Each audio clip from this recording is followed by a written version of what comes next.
आपका self study classes with Sumit Jain YouTube channel में। सो साथियों स्टार्ट हो चुका है आज का सेशन। सभी लोग वीडियो को लाइक कर देंगे और अपने मित्रों तक शेयर कर देना, ठीक है। इस सेल्फ स्टडी क्लासेस ऐप को आपको डाउनलोड कर लेना। दोस्तों अगर आप डीएसएसबी तैयारी कर रहे हैं या फिर एलटी ग्रेड की तैयारी कर रहे हैं, UP, TGT, PGT, Punjab master cadre है ना, एचपी टेट या फिर किसी भी टेट की तैयारी कर रहे हैं और हिंदी साहित्य आपका सब्जेक्ट है, तो सेल्फ स्टडी क्लासेस ऐप में दोस्तों आपको बम्पर तरीके से पढ़ाया जाता है। आप इसको डाउनलोड कर लें और साथ ही ये बिल्कुल free 2020 test series self study classes app में लॉन्च की गई है। सेल्फ स्टडी क्लासेस ऐप आपको डाउनलोड करना प्ले स्टोर से। सप्ताह में ये 2 दिन टेस्ट सीरीज होती है दोस्तों, बिल्कुल फ्री होती है। तो सभी साथी इसमें दोस्तों अपना अध्ययन कर सकते हैं। और साथ ही अगर आपको एडमिशन लेना है और पढ़ना है पेड तरीके से दोस्तों, रेगुलर तरीके से, तो जूनियर सुपर टेट का बैच स्टार्ट हो रहा है 2 सितंबर से। न्यू बैच, बिल्कुल शुरुआत से अध्ययन, बहुत ही बढ़िया बम्पर ट्रिक के माध्यम से अध्ययन आपको करवाया जाएगा। हिंदी साहित्य 100 नंबर के लिए जूनियर सुपर टेट वाले सभी साथी, ठीक है। और हिंदी साहित्य का संपूर्ण कोर्स, इस कोर्स में आपको एडमिशन लेना है दोस्तों 31 अगस्त तक। इसका प्राइस बहुत ही कम रखा गया, यानी कि 1000 रुपए रखा गया, ठीक है। उसके बाद सभी कोर्सेज की प्राइस बढ़ जाएगी। अगर आप नेट एग्जाम की तैयारी कर रहे हैं या किसी भी एग्जाम की तैयारी कर रहे हैं और हिंदी साहित्य की आप प्रैक्टिस करना चाहते हैं, तो प्रैक्टिस के लिए 10,000 प्रश्नों की एक टेस्ट सीरीज लॉन्च की गई है। आप 599 हिंदी साहित्य की भरपूर प्रैक्टिस कर सकते हैं साथियों, है ना। और पंजाब मास्टर कैडर वाले सभी साथी जिनको भी मॉडल पेपर लेना है, वो मॉडल पेपर लॉन्च हो चुका है। तो इस मॉडल पेपर में आप दोस्तों एडमिशन लेकर के अध्ययन कर सकते हैं, ठीक है। स्टार्ट करते हैं आज का ये सेशन। सभी लोगों को बताना है आज का पहला प्रश्न है, प्राकृत प्रकाश किसकी रचना है। प्रश्न क्रमांक 1 है, प्राकृत प्रकाश किसकी रचना है, ये आपको चयन करना है। सभी लोग चयन करेंगे, एक बार वीडियो को सभी लोग लाइक कर दें हमारे सभी साथी।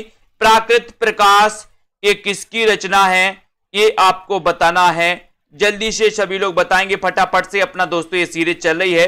प्राकृत प्रकाश के रचनाकार कौन है, ये आपका क्वेश्चन है, तो बताइए फटाक से। दंडी है, बररुचि है, पतंजलि है या फिर पुष्पदंत है। प्राकृत प्रकाश एक रचना है और ये रचना किसकी है, तो आपका उत्तर क्या हो जाएगा, यहां पर उत्तर हो जाएगा दोस्तों बी नंबर, यानी कि बररुचि इसकी राइट आंसर हो जाएगा। जिन्होंने भी बताया आंसर सही है। कुबलाए माला कहा, कुबलाए माला कथा में कोसली का उल्लेख किस रूप में हुआ है दोस्तों, कोसली का उल्लेख किस रूप में हुआ है, देसी भाषा के रूप में, साहित्यिक भाषा के रूप में, है ना, या फिर दोस्तों धार्मिक भाषा के रूप में, या फिर राजभाषा के रूप में। कुबलाए माला कथा में कोसली का उल्लेख किस रूप में हुआ है। प्रश्न क्रमांक आपका 2 का आंसर बताना है। देखते हैं कौन कौन सही आंसर बता रहा है। एक बार लाइक जरूर कर लें, सब्सक्राइब कर लें पहले चैनल को दोस्तों। कुबलाए माला कहा में कोसली का उल्लेख किस रूप में हुआ, ये आपका क्वेश्चन है। तब आपने उत्तर लगाया है कि सर देसी भाषा के रूप में। ये नंबर आपका देसी भाषा के रूप में बिल्कुल सही हो जाएगा। ये नंबर आपका राइट आंसर है। ब्रजबोली निम्न में से क्या है, ब्रजबोली क्या है दोस्तों, बताएं। 3 नंबर प्रश्न है, उत्तर आपको बताना है, लाइक करना है, अपने मित्रों तक शेयर भी करना है। बताएं ब्रजबोली निम्न में से क्या है, ब्रजबोली, ब्रजबोली क्या है, ये आपका क्वेश्चन है। ब्रजभाषा का एक महाकाव्य है, बंगला का दोस्तों एक कृत्रिम रूप है, राधा की सर्वप्रिय सहेली का नाम है, या फिर अवधि, ब्रज और बुंदेली का मिश्रित रूप है। ये ब्रजबोली आपको बताना है, ब्रजबोली निम्न में से क्या है, ये आपका प्रश्न है। प्रश्न क्रमांक 3 है और आपका राइट आंसर यहां पर चला जाएगा ये बी नंबर, यानी कि बंगला का एक कृत्रिम रूप है। बी जिन्होंने बताया है 3 का, वो बिल्कुल सही है, ठीक है। बंगला का एक कृत्रिम रूप है दोस्तों ब्रजबोली, ठीक है।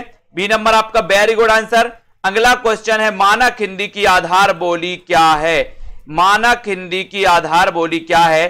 प्रश्न क्रमांक 4 फटाक से बताएं, है ना। जिन्होंने ऐप डाउनलोड नहीं किया, ऐप की लिंक दी है, उस लिंक पर क्लिक करके आप ऐप डाउनलोड कर सकते हैं दोस्तों। मानक हिंदी की आधार बोली क्या है, कोरबी है, बांगरू है, ब्रज है या फिर अवधि है। मानक हिंदी की आधार बोली क्या है।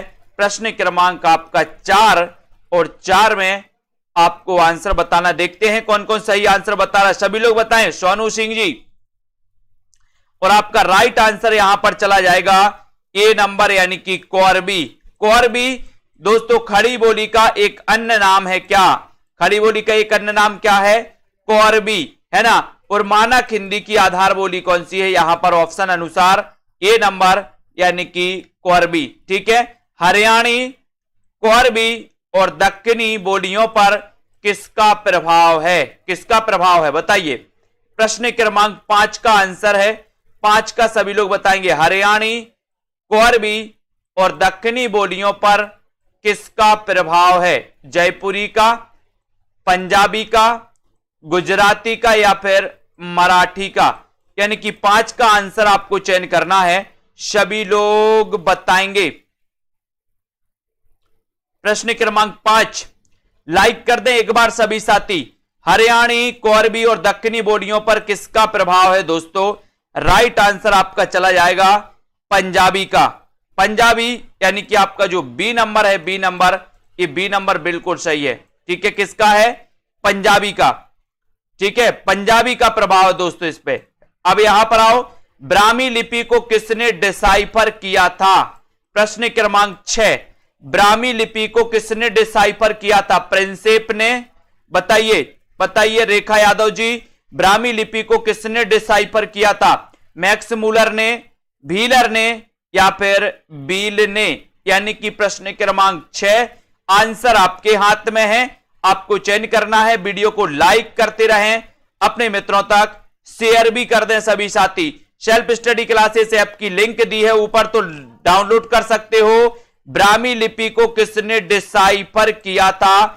ये प्रश्न क्रमांक आपका 6 है और सभी लोगों ने आंसर बता दिया, प्रिंसेप, जेम्स प्रिंसेप, यानी कि आपका 1 नंबर जो है वो बिल्कुल सही है। 1 नंबर राइट आंसर। हिंदुस्तानी के स्थान पर हिंदी शब्द प्रचलित करने का श्रेय किसको है? किसको है बताइए। 7 का आंसर, 7 का सभी लोग बताएं। हिंदुस्तानी के स्थान पर हिंदी शब्द प्रचलित करने का श्रेय किसको जाता है? लॉर्ड मैकाले को, जॉन गिलक्राइस्ट को, विलियम प्राइस को या फिर जॉर्ज ग्रियर्सन को? सभी लोग आंसर बताएंगे। क्वेश्चन थोड़ी से कठिन लेकिन बहुत अच्छे, है ना। हिंदुस्तानी के स्थान पर हिंदी शब्द का प्रचलित करने का जो श्रेय है वो किसका है? किसको है? 7 का आंसर आपको चयन करना है और 7 में आपका आंसर चला जाता है जॉन गिलक्राइस्ट, यानी कि आपका जो बी नंबर है, बी नंबर, ये बिल्कुल सही है दोस्तों। जॉन गिलक्राइस्ट आपका राइट आंसर है। राइट यानी कि वेरी गुड आंसर, बहुत बढ़िया। उर्दू की जगह हिंदी को राजभाषा बनाए जाने के लिए सबसे पहले पत्र व्यवहार किसने किया दोस्तों? उर्दू के स्थान पर हिंदी को राजभाषा बनाए जाने के लिए सबसे पहले पत्र व्यवहार किसने किया? पत्र व्यवहार किसने किया सबसे पहले? महात्मा गांधी ने, भीमराव अंबेडकर ने, भारतेंदु हरिश्चंद्र ने या फिर दोस्तों दयानंद सरस्वती ने? किसने किया सबसे पहले पत्र व्यवहार हिंदी को राजभाषा बनाए जाने के लिए? प्रश्न क्रमांक आपका 8 है। कुबेर जी बताइए आंसर क्या हो जाएगा? सबसे पहले पत्र व्यवहार किसने किया? तब आपका विकल्प अनुसार यहां पर राइट आंसर हो जाएगा भारतेंदु हरिश्चंद्र ने, यानी कि आपका सी नंबर बिल्कुल सही है। सी नंबर आपका यहां पर राइट आंसर हो जाएगा हिंदी को राजभाषा बनाए जाने के लिए। ठीक है, तो यहां पर दोस्तों आपका सी राइट आंसर हो जाएगा। ठीक है, डी नंबर 8 का, है ना। अब यहां पर थोड़ा सा और चलते हैं और आते हैं दोस्तों अगला क्वेश्चन देखो। हिंदी साहित्य इतिहास लेखन में सबसे पहले काल विभाजन, प्रवृत्ति निरूपण और मूल्यांकन किसने किया? जल्दी से बताइए। हिंदी साहित्य लेखन में, हिंदी साहित्य लेखन में सबसे पहले काल विभाजन,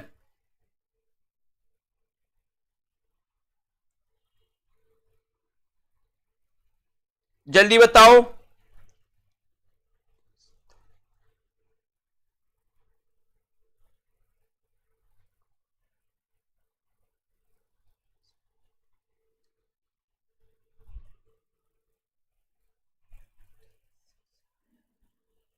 जल्दी से आपको चयन करना है दोस्तों, आंसर आपका क्या हो जाएगा।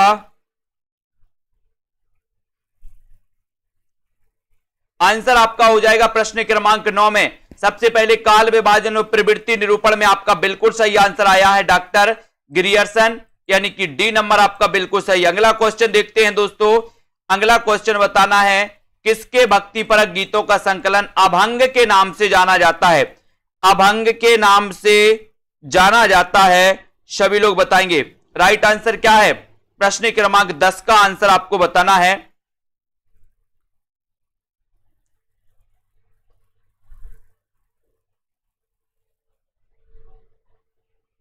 राइट आंसर आपका क्या हो जाएगा दोस्तों।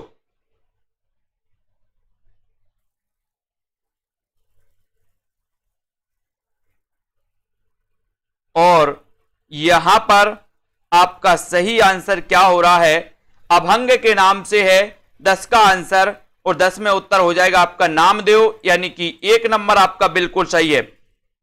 1 नंबर जिन्होंने बताया है उनका answer very good answer. Hindi साहित्य के उत्तर मध्यकाल को सर्वप्रथम रीतिकाल किसने कहा दोस्तों, रीतिकाल किसने कहा। एक और क्वेश्चन आपके लिए आया है, जल्दी से बताएं।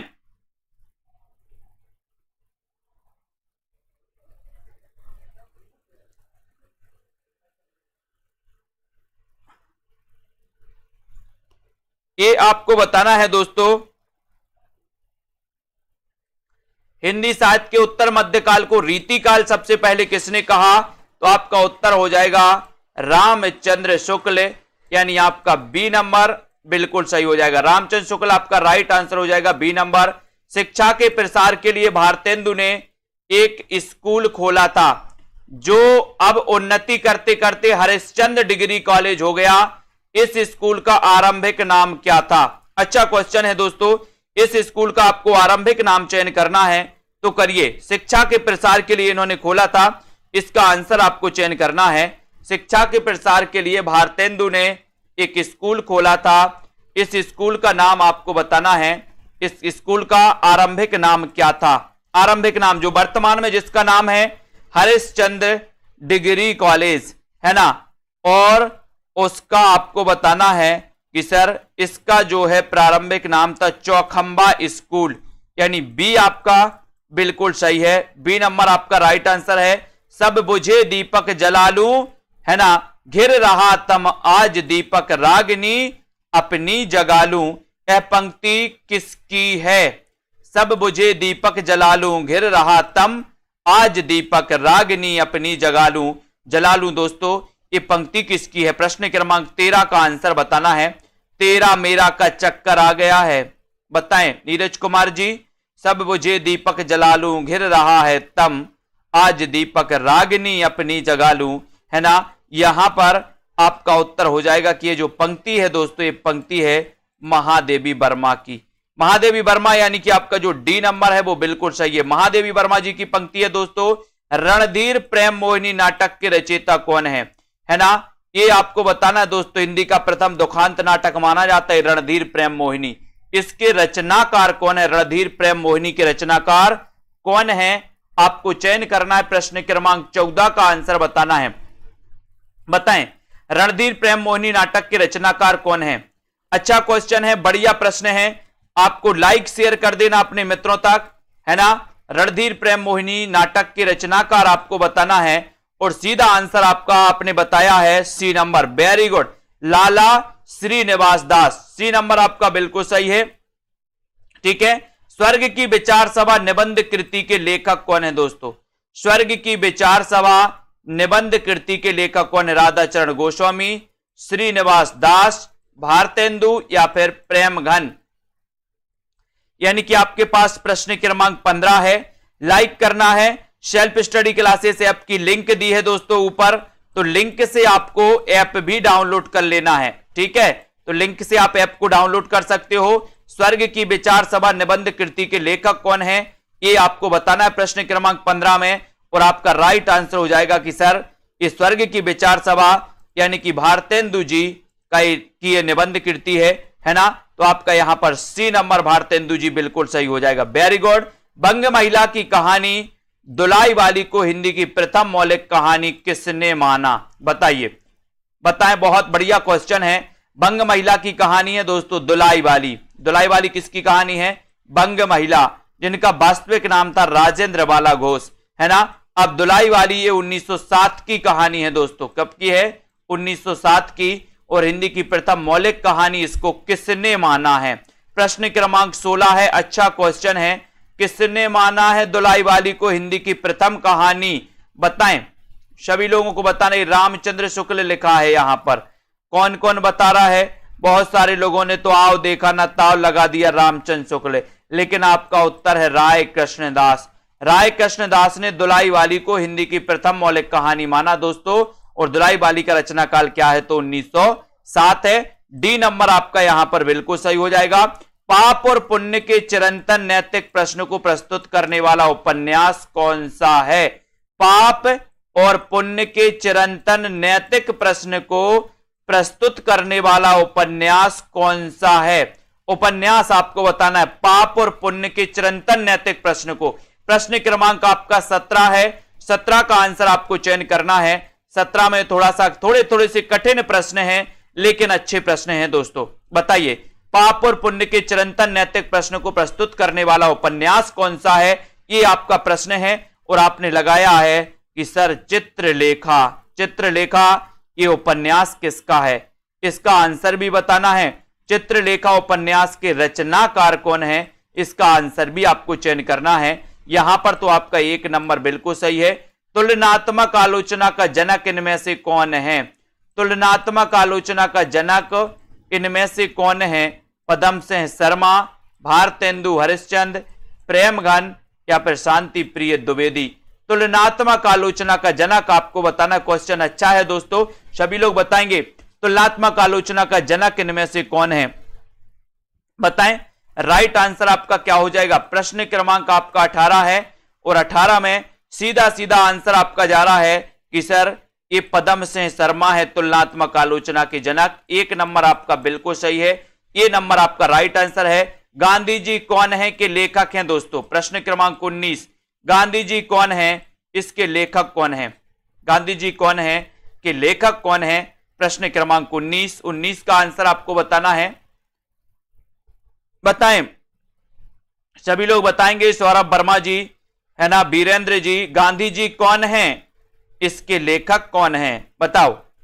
और सभी लोगों ने बताया है कि सर गांधी जी कौन है, इसके लेखक हैं राम नरेश त्रिपाठी। यानी कि आपका उत्तर सी नंबर जो है वो बिल्कुल सही है। C number Ram Naresh Tripathi right answer. बहुत बढ़िया। कहीं ना जाए का कहिए किसकी आत्मकथा है? कहीं ना जाए का कहिए, बताइए जरा। प्रश्न क्रमांक 20 में किसकी आत्मकथा है? कहीं ना जाए का कहिए। बहुत अच्छा क्वेश्चन है दोस्तों। वृंदावन लाल वर्मा का की, भगवती चरण वर्मा, निर्मल वर्मा या फिर राम कुमार वर्मा। कहीं ना जाए का कहिए, ये किसकी आत्मकथा है? अच्छा क्वेश्चन है। सभी लोग बिल्कुल सरल आंसर है, करेक्ट आंसर बताएंगे। अजय शर्मा जी, नितिका जी, बहुत बढ़िया। भगवती चरण वर्मा। भगवती के पास आप जाते हो और भगवती से कहते हो कि भगवती कहीं ना जाए का कहिए। ऐसी बीत रही है, ऐसी बीत रही है कि अब कहीं नहीं जाती कुछ, है ना। तो ये भगवती चरण वर्मा, बी नंबर सही है। जिंदगी मुस्काई किसका संस्मरण है? महादेवी वर्मा का, कन्हैया लाल मिश्र प्रभाकर का, या फिर दोस्तों, और जल्दी जल्दी से आपको बताना है तो फटाफट से जल्दी जल्दी से क्वेश्चन बताते जाएं, है ना। ये बताना है जिंदगी मुस्काई ये किसका संस्मरण है? जिंदगी मुस्काई, है ना। और 21 का आंसर है। सेल्फ स्टडी क्लासेस ऐप को सभी लोग डाउनलोड कर लेंगे और उत्तर यहां पर हो जाएगा कन्हैया लाल मिश्र प्रभाकर। बी नंबर आपका correct answer. B number right, very good. Halku किसका रेखा चित्र है दोस्तों? हल्कू किसका रेखा चित्र है? प्रेमचंद का, चतुर्सेन शास्त्री का, भगवती चरण वर्मा का या फिर वृंदावन लाल वर्मा का? हल्कू किसका रेखा चित्र है? सभी को आंसर बताना है, सभी लोगों को बताना है। हल्कू किसका रेखा चित्र है? प्रश्न क्रमांक 22 में और ये आंसर क्या हो जाएगा, यहां पर रेखा चित्र पूछ लिया गया 22 का। हल्कू, हल्कू किसका है, कन्हैया लाल किसका, वृंदावन लाल वर्मा का है, यानी कि आपका यहां पर डी नंबर बिल्कुल सही है दोस्तों, डी नंबर वृंदावन लाल वर्मा का। डी नंबर जिन्होंने भी बताया है उनका आंसर सही है। अमित राणा जी बहुत बढ़िया। आकांक्षा गुप्ता जी, सुबह के रंग किसका यात्रा साहित्य दोस्तों, सुबह के रंग यात्रा साहित्य के लेखक कौन है, सुबह के रंग, विभूति नारायण, अमृत राय, बताइए। हाँ, जिंदगी कन्हैया की मुस्काई, प्रश्न क्रमांक 23 और 23 में आपका राइट आंसर क्या हो जाएगा, सुबह के रंग किसका यात्रा साहित्य है। यात्रा साहित्य आपको चयन करना है और सीधा आंसर आपका जा रहा है, बोले सुबह के रंग जो होते हैं वो अमृत जैसे होते। सर कैसे होते हैं, अमृत जैसे, ऐसा लगता है सुबह के रंगों में कि वो अमृत जैसे होते, अमृत जैसे, यानी कि आपका बी नंबर अमृत राय जी का है। ठीक है, बी आपका सही है। बंगाल का अकाल बताना है दोस्तों, बंगाल का अकाल किसका रिपोर्टाज है, 24 का आंसर बताना है। बंगाल का अकाल किसका रिपोर्टाज बताना किसका है, बंगाल का अकाल रिपोर्टाज के लेखक कौन माने जाते हैं, ये प्रश्न है आपका 24। और 24 में आपका सही आंसर क्या जा रहा है, 24 में बताना है आपको, बंगाल का अकाल रिपोर्टाज। और सभी लोगों ने आंसर बताया है प्रकाश चंद्र गुप्त का है दोस्तों, बी नंबर आपका बिल्कुल सही है। ठीक है, प्रकाश चंद्र गुप्त का, वेरी गुड, बहुत बढ़िया। किस पत्रिका का संपादन भारतेंदु ने नहीं किया, अच्छा क्वेश्चन है, किस पत्रिका का संपादन भारतेंदु ने नहीं किया, बताएं। बाला बोधनी का, हरिश्चंद्र का, भारतेंदु का, या फिर कवि बच्चन सुधा का, किसका संपादन भारतेंदु ने नहीं किया, यानी कि 25 का आंसर बताना है आपको, है ना। ये हरिश्चंद्र चंद्रिका है, हरिश्चंद्र चंद्रिका। ठीक है, तो सभी लोगों का आंसर आने चाहिए, वीडियो को सभी लोग बताएं, किस पत्रिका का संपादन भारतेंदु ने नहीं किया, ये आपका क्वेश्चन है। सभी को आंसर बताना है, लाइक करना है अपने मित्रों तक। और दोस्तों यहां पर आपका सही आंसर क्या हो जाएगा, इसका आपको चयन करना है, सभी लोग बताएंगे किस पत्रिका का संपादन भारतेंदु ने नहीं किया। और 25 में आपका सीधा आंसर हो जाएगा कि भारतेंदु पत्रिका का, यानी कि आपका C number, very good, C number आपका राइट आंसर। कविता में सर्वोपरि महत्व इनमें से किसका है, कविता में सर्वोपरि महत्व किसका है, बुद्धि का, कल्पना का, भाषा या फिर संगीत तत्व का। कविता में सर्वोपरि महत्व किसका है, सर्वोपरि महत्व आपको बताना है, कविता में सर्वोपरि महत्व किसका माना जाता है। दोस्तों लाइक कर देना, जिन्होंने self study classes app download नहीं किया नीचे लिंक दी है, लिंक से आप ऐप से जुड़ सकते हैं। और यहां पर 26 का आंसर आपको बताना होता है और आपका राइट आंसर हो जाएगा कल्पना, यानी बी नंबर आपका सही है। कविता में सर्वोपरि महत्व किसका है, तो वो है दोस्तों कल्पना का, काय का है, कल्पना का, बी नंबर आपका राइट आंसर। भट्टलोलट के अनुसार निष्पत्ति का अर्थ क्या है दोस्तों, आपको पता है कि ये उत्पत्तिवाद के क्या हैं, प्रवर्तक हैं, है ना। लेकिन आपको भट्टलोलट के अनुसार निष्पत्ति का अर्थ क्या है, निष्पत्ति का अर्थ बताना है आपको भट्टलोलट के अनुसार, है ना। ये रससूत्र के प्रथम व्याख्याकार भी माने जाते हैं दोस्तों।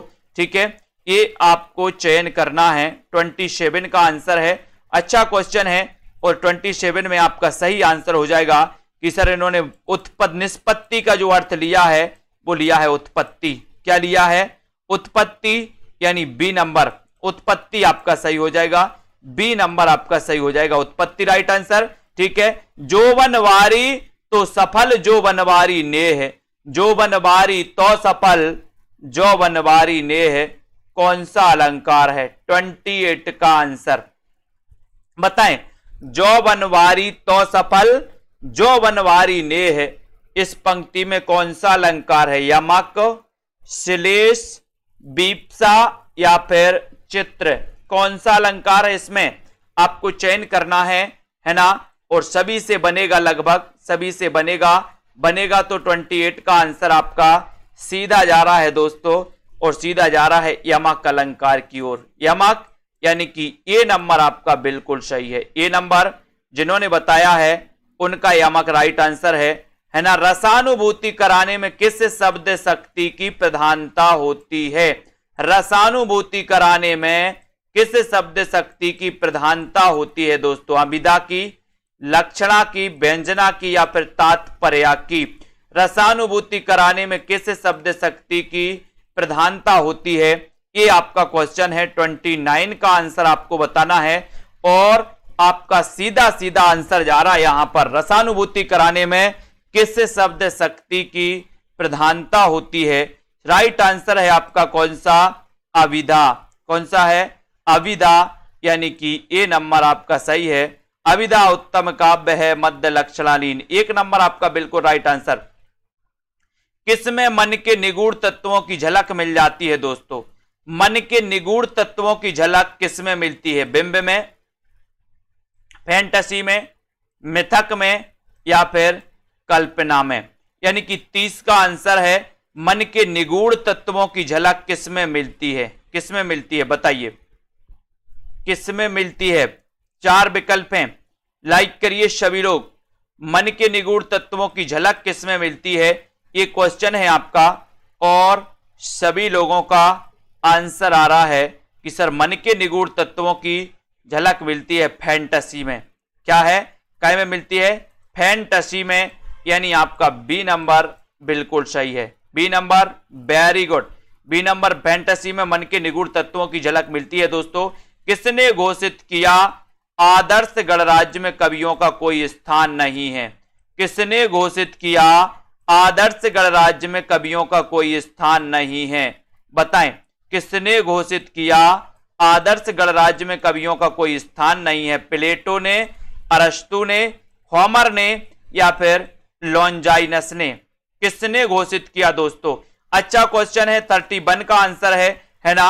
और दोस्तों पाश्चात्य काव्य शास्त्र से संबंधित एक क्वेश्चन है और सीधा आंसर जाएगा 31 का बताना है। बताइए ललिता जी, उत्तर हो जाएगा प्लेटो। प्लेटो ने घोषित किया कि आदर्श गणराज्य में कवियों का कोई स्थान नहीं है और एक नंबर आपका यहां पर प्लेटो बिल्कुल सही हो जाएगा।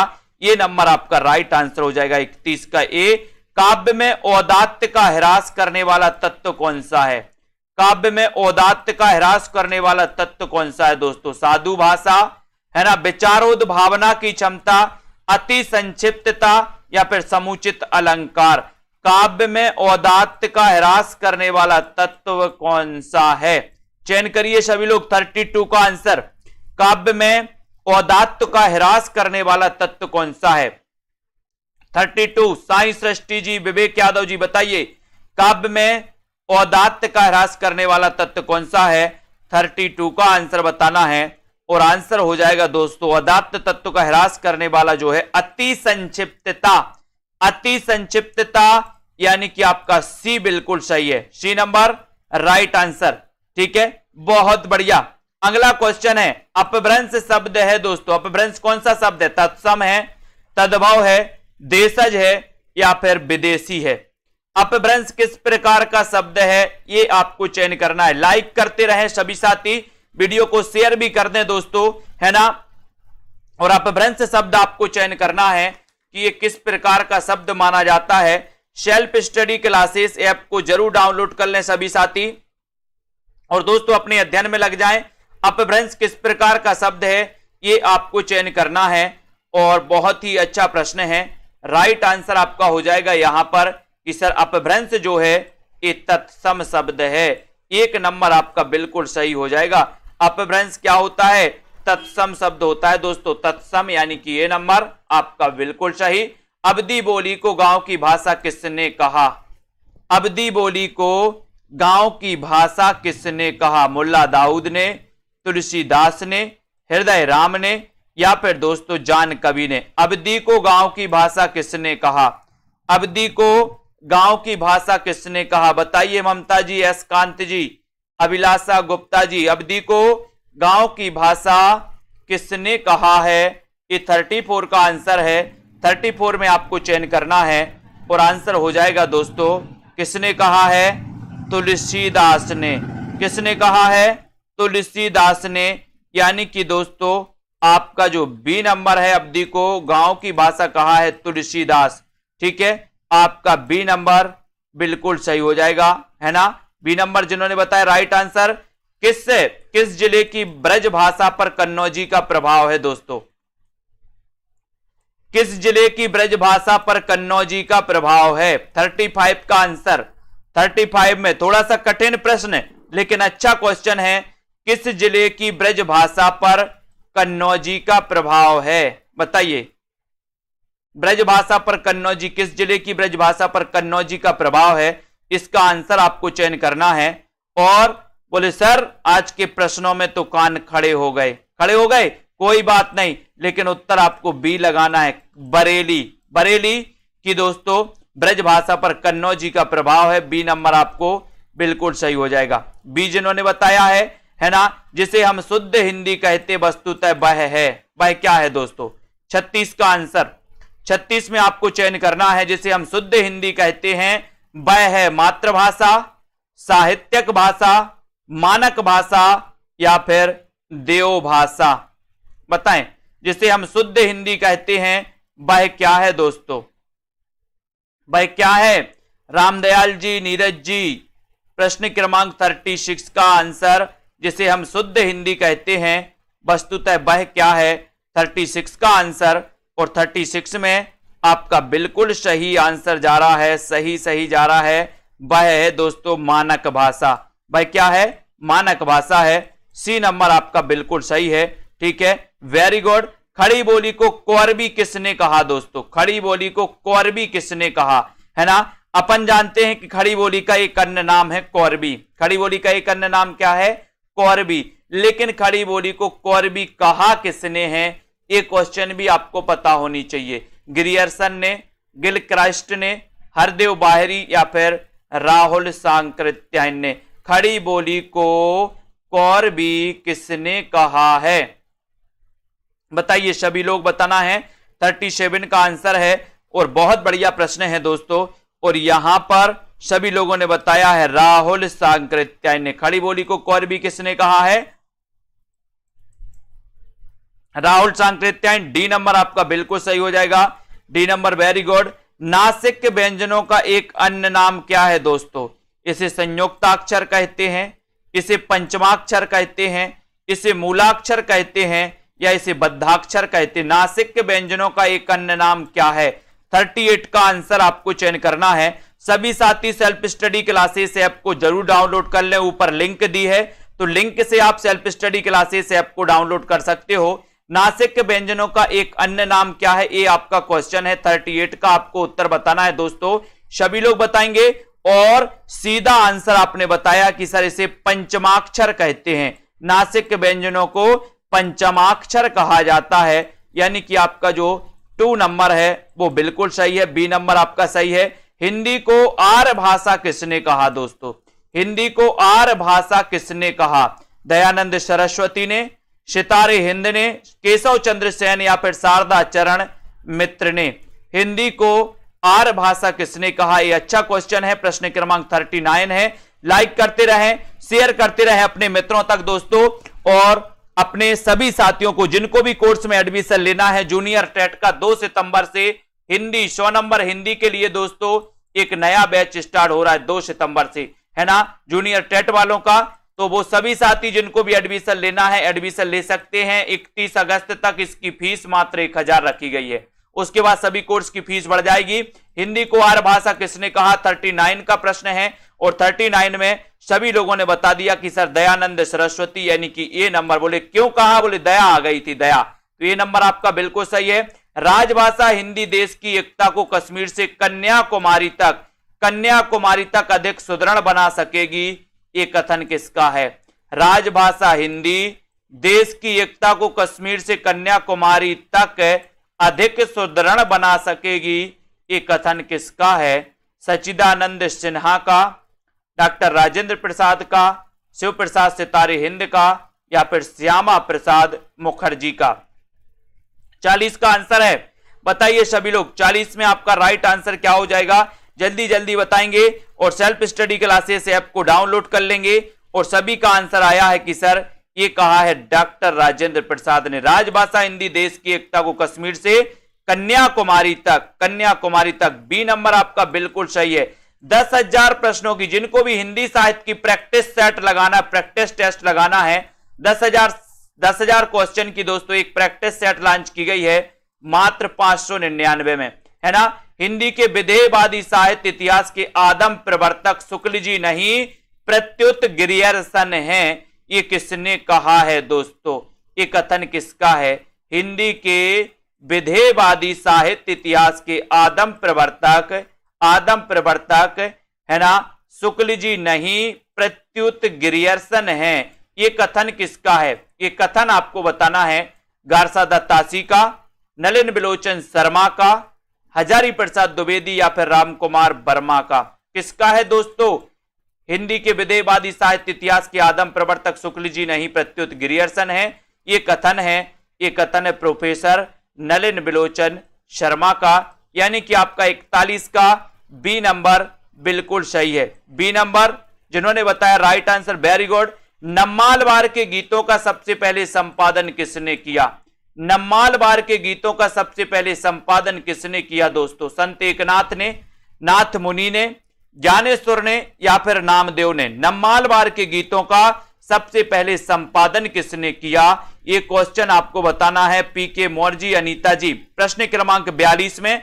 और 42 का आपका सीधा आंसर क्या जा रहा है यहां पर आपका जाएगा कि सर नम्मालवार के गीतों का सबसे पहले जो संपादन किया है वो किया है किसने? नाथ मुनि ने, यानी बी नंबर आपका नाथ मुनि बिल्कुल सही है। ज्योति रानी जी बहुत बढ़िया, सीता देवी जी, नाथ मुनि सही है।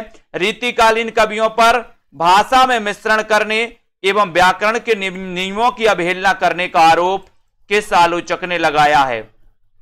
प्रश्न क्रमांक 43, रीतिकालीन कवियों पर भाषा में मिश्रण करने एवं व्याकरण के नियमों की अवहेलना करने का आरोप किस आलोचक ने लगाया दोस्तों? आचार्य रामचंद्र शुक्ल ने, डॉक्टर राम कुमार वर्मा ने, है ना, या फिर रामविलास शर्मा ने, या राजनाथ शर्मा ने? बताएं, लाइक जरूर कर दें एक बार। और 43 का आंसर सब्सक्राइब कर लें जो भी हमारे साथी हैं। 43 में आपका राइट आंसर है कि सर रीतिकालीन कवियों पर भाषा में मिश्रण करने, व्याकरण के नियमों की अवहेलना करने का आरोप लगाया है रामचंद्र शुक्ल ने। 1 नंबर आपका बिल्कुल सही है, 1 नंबर बिल्कुल right answer, very good answer. नए जमाने की मुकरी के लेखक कौन है? बहुत अच्छा क्वेश्चन है। 44 का आंसर, नए जमाने की मुकरी, इसके लेखक कौन है? नए जमाने की मुकरी के लेखक कौन माने जाते हैं? 44वां प्रश्न है। अच्छा क्वेश्चन है दोस्तों, सभी लोगों को चयन करना है और यहां पर सीधा आंसर जाएगा कि सर नए जमाने की मुकरी आप पूछ रहे हो, तो ये जो रचना है ये रचना किसकी है? ये रचना है दोस्तों, और ये रचना किसकी है? ये रचना किसकी है? प्रश्न क्रमांक 44 में, और ये रचना है भारतेंदु जी की। किसकी है? भारतेंदु जी की। डी नंबर आपका भारतेंदु जी बिल्कुल सही हो जाएगा। नए जमाने की मुकरी के लेखक भारतेंदु जी हैं। कैन का कवि किसे कहा जाता है? 45 कैन का कवि किसे कहा जाता है? गिरजा कुमार माथुर को, केदारनाथ अग्रवाल को, मुक्तिबोध को, या फिर हरि नारायण व्यास को? कैन का कवि किसे कहा जाता है? ये क्वेश्चन है, सभी लोग आंसर बताएंगे। कैन का कवि किसे कहा जाता है? 45 में आपको चयन करना है और सभी लोगों का आंसर आ रहा है सर केदारनाथ अग्रवाल को कैन का कवि कहा जाता है, यानी कि आपका जो बी नंबर है वो बिल्कुल सही है। ऐसे कितने साथी हैं हमारे जिन्होंने अभी तक वीडियो को लाइक नहीं किया है और इस सेल्फ स्टडी क्लासेस का ऐप डाउनलोड नहीं किया है? और ऐसे कितने साथी हैं जो 2 सितंबर से प्रारंभ हो रहे हिंदी साहित्य के दोस्तों नए बैच में एडमिशन लेना चाहते हैं? वो सभी साथी 2 सितंबर वाले सभी साथी अभी दोस्तों ऐप डाउनलोड कर लें और 100 number Hindi junior super TET के लिए, पंजाब मास्टर कैडर के लिए दोस्तों अध्ययन कर सकते हैं। ठीक है, और ये हिंदी साहित्य के संपूर्ण कोर्स में आपको एडमिशन लेना है, जिसमें आपको टॉपिक वाइज टेस्ट भी मिलेंगे, जिसमें आपको ट्रिकी वीडियो, विस्तृत अध्ययन वाले वीडियो, है ना, रिकॉर्डेड कोर्स प्लस लाइव क्लासें, सब कुछ एक साथ मिलने वाला है। लाइव क्लासें अटेंड नहीं कर पाते तो रिकॉर्डेड से पढ़िए, लाइव क्लास अटेंड करते तो फ्री टाइम में रिकॉर्डेड से आप पढ़ सकते हो, है ना। तो जो भी साथी हैं जिनको भी पढ़ना है बहुत अच्छे से, वो नीचे लिंक दी है सेल्फ स्टडी क्लासेस ऐप की, उस ऐप पे दोस्तों लिंक से ऐप को डाउनलोड कर सकते हैं, अध्ययन कर सकते हैं। और ऐप पर आपको पता है कि 2020 टेस्ट सीरीज होती है, ये बिल्कुल फ्री 2020 टेस्ट सीरीज होती है। ऐप मात्र आप डाउनलोड कर लेते हैं, कोर्स में अगर एडमिशन नहीं लेना तो आप इस सीरीज में भी भाग ले सकते बिल्कुल फ्री में, ठीक है। तो जिन भी साथियों को, जो भी हमारे साथी हैं, श्याम पंडित जी, लवली ठाकुर जी, नीरज जी, साई सृष्टि जी, वीरेंद्र जी भाटी, विवेक जी, नितिका जी, अमिता जी, सौरभ जी, गीतू, रेखा जी, पीके, ममता जी, नीरज जी, दारसू जी, गायत्री, अर्चना जी, कल्पना, ठीक है, मधु जी, लता जी, संगीता, छाया, कमला जी, दारसू जी, सोनू सिंह जी, पूनम सैनी जी, नीरज जी, है ना, राघव जी, दारसू, बहुत बढ़िया, पीके मोर जी, आकांक्षा गुप्ता जी, मधु, सभी साथियों को, है ना, धन्यवाद। मोहित जी, बीनू, ललिता, रतिपाल जी, राजेश जी, दारसू, सोनू जी, लता जी, सभी साथियों को धन्यवाद। वीडियो को लाइक शेयर जरूर करें और दोस्तों अपने मित्रों तक, जिन भी साथियों को एडमिशन लेना है उन सभी साथियों को बता दें।